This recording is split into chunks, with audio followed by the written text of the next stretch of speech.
Hello, everyone. I want to welcome you back to the Money Game.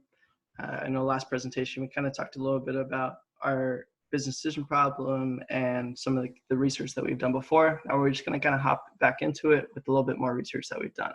First, I want to introduce you to the team. My name is Mitchell Woodhurst. With me today on this call is going to be Jose Pena. And the three people in our group that weren't able to make it today is going to be Connor Slight, Mario Gonzalez, and Priscilla Peralta. Today we're going to be talking, like I had said before, about our business decision problem, and then we're going to kind of talk about the current state of the NCAA and what the rules are against student athletes getting paid. And then we're going to go into our focus group and survey, and that's going to be where Jose takes over. He's going to talk about the results and key findings from our survey, and then analyze and conclude those key findings. And then at the very end, he's going to go ahead and give some further recommendations for what we suggest the NCAA to do in the future. So our business decision problem was, should student athletes get compensated for their time committed to their sports? This is a really big thing in the media right now because the NCAA colleges are making so much money, and these student athletes are putting all this time and effort, and they're putting their bodies on their line and aren't getting compensated for their time committed at all.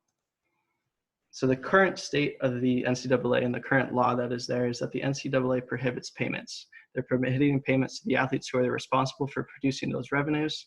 The NCAA rules also restrict their ability for college athletes to earn outside income.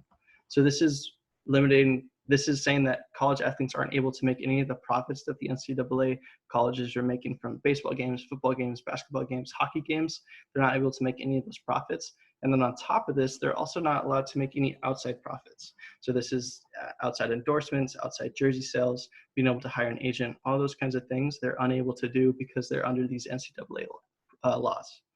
However, California is a little bit more on the new side of where their law is that these student athletes are now being able to be paid based off their likeliness.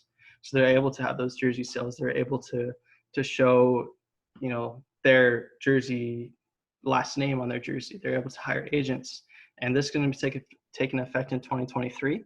However, there's no salary requirement. So colleges aren't required to give their students any sort of salary. It's all based off of that likeliness.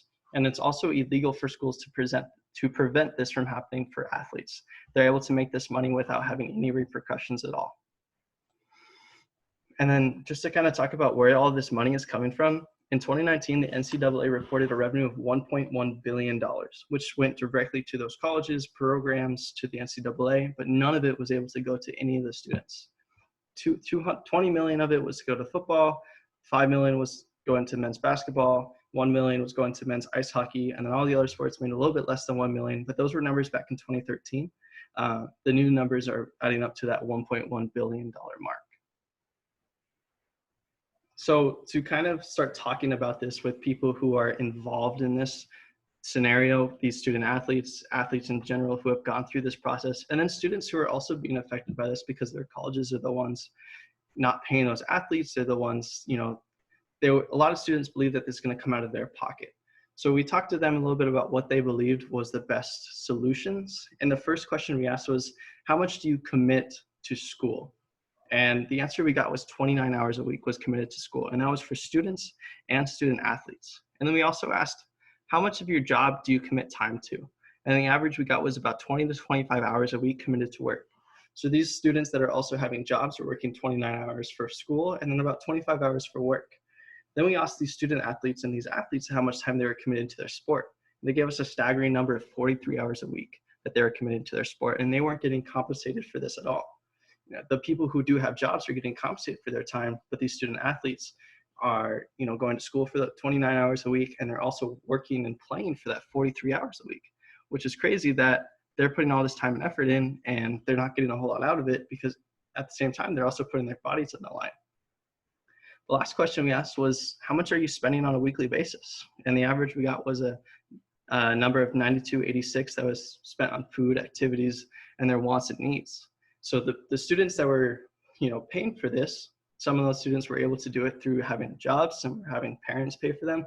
But these athletes are committing so much of this time, they have nowhere to be able to make that money. So they're trying to take loans out, they're trying to do a bunch of other things. So they're trying to make ends meet. Another thing that came from the survey was a lot of quotes. So a quote that kind of supported that student athletes should be getting paid was that the NCAA makes so much money as a whole from athletes' likeliness, at least Division I athletes should get a percentage from the NCAA. So this person believes that the NCAA is making so much money and they're not being able to give it back to any of their student athletes, that the student athletes should at least get some sort of percentage of what they're making. You know, they're the reason the NCAA exists. They're the reason the football team is succeeding or even not succeeding. And they should be able to get some sort of profit for that. Someone who was against us was saying that I don't think the NCAA should pay them, but I don't think the NCAA should restrict students' other income sources. So this is kind of going back to that California law where they're able to make money based off their likeliness. It's not taken into the profits of the NCAA, but it's allowing that student to make profits outside of the NCAA. You know, sell their jerseys, have endorsements, all those kinds of things, so that they're able to bring in that extra income that they need to survive. So from this, we kind of compiled 3 different questions that we wanted to ask people that are going to be partaking in our survey. And those 3 different questions were 3 different options we thought was the best to compensate these athletes. The first one was student athletes should be paid based off of likeliness, which is kind of going back to that California law. And then we talked about student athletes should be paid based on an annual salary. So every student would be getting paid the exact same amount every single year to help with expenses, et cetera, et cetera.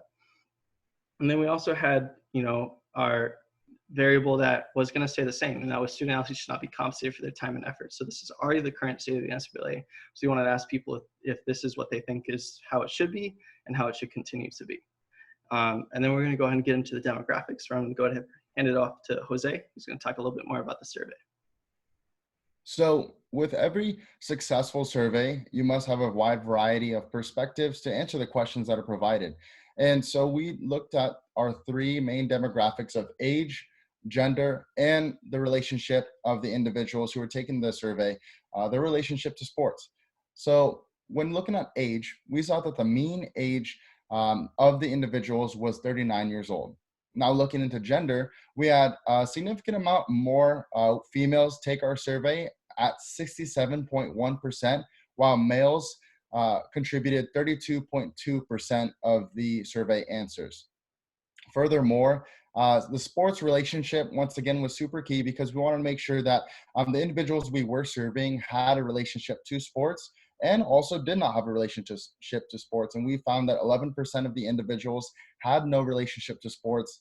59% of the individuals considered themselves as previous athletes, which meant they were either past athletes in their high school days or recreational events. And then also we wanted to ensure that we did have the intended demographic of college athletes within our survey, and that made up 5% of our results. And now looking into each demographic, when it came to the 3 subgroups that we had interviewed and surveyed. First off, starting with the individuals who had no affiliation to sports. What was interesting that we took away from them was that they believed college athletes should not be paid. Moving forward to individuals who classified themselves as previous athletes, they found of the 2 ways that college athletes should be compensated for, they thought the best strategy was for them to be paid off of their likeliness and those endorsements that Mitchell was talking about earlier.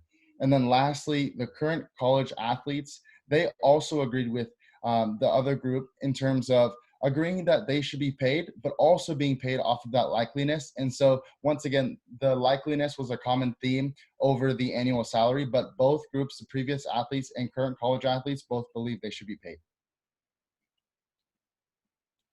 And when looking at our proposals, our 3 different conditions that servants were exposed to. One condition was not being paid. Another condition was reading about individuals being paid off their likeliness. And another condition was individuals being paid off the annual salary. We found that the mean for each individual condition and variable was fairly similar, and they were all neutral as when we asked them the question, how much do you agree with this statement? Each group had ranking from 1 of strongly disagree, all the way to 7 being strongly agree. And as you can see, each condition has a fairly neutral answer with as no compensation was 3.5, likeliness compensation would be a 3.91, and then being compensated by an annual salary was a 3.80. And our overall intention of the survey was to understand whether or not having our survey individuals being exposed to three different conditions, if being exposed to each condition and each independent variable truly affected the way they thought was the best strategy to tackle this issue. And so after looking at each three conditions and each three categories, we saw that compensation for no compensation had a significance of 0.404. Compensation based off likeliness and endorsements had a significance of 0.374. And then compensation based off of annual salary had a significance of 0.88.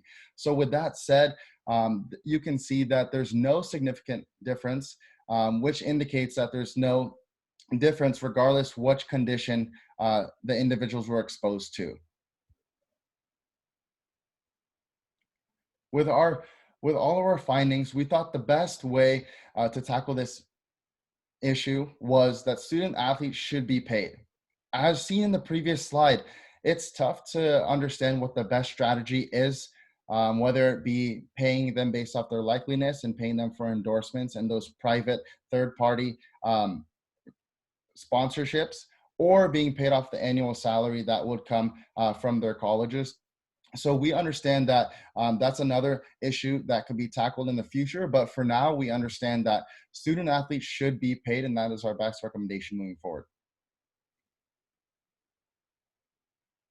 So what we want you to take away from our presentation is that, first off, after speaking with the athletes that were a part of our focus group, we figured out that athletes actually can't make their own source of income, and they're forced to, as Mitch said, commit their time and commit many of their efforts outside of their academic lives to their sport, and they're not allowed to make their own source of income in terms of, they don't have the flexibility to have a work schedule, and nor are they allowed to have private endorsements that they can benefit off of. So second off, when looking at the actual demographic we're talking about in terms of college athletes, they thought the best way to tackle this issue was to be compensated based off their likeliness. As stated before, the two best options that we can recommend is either having them being paid off of a salary or having them being paid off their likeliness and those endorsements. But college athletes themselves, when they spoke up, they thought the best way was to just be compensated for their likeliness. And lastly, once again, this is a tough issue to tackle, but there's obviously a neutral approach through each demographic group, whether they were athletes before or not affiliated with sports or current college athletes.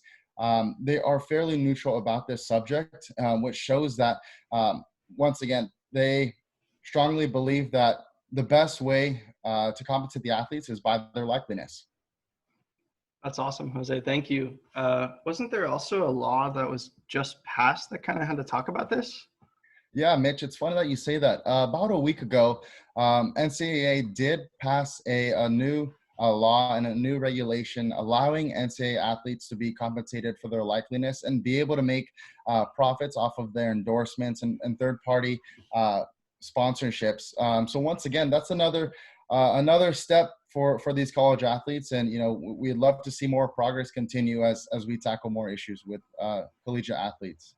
Yeah, that's awesome. Do you think that had anything to do with our presentation? I have a feeling that it had everything to do with our presentation, and you know what? I hope they continue to make improvements and changes, and I'm glad that our voice is being heard. Definitely. Thank you, Jose. Thank you, Mitch. And once again, we hope you enjoyed listening to our presentation, and we really enjoyed learning about the collegiate lifestyles and the NCAA regulations throughout the semester. Thank you. Thank you guys so much. Bye.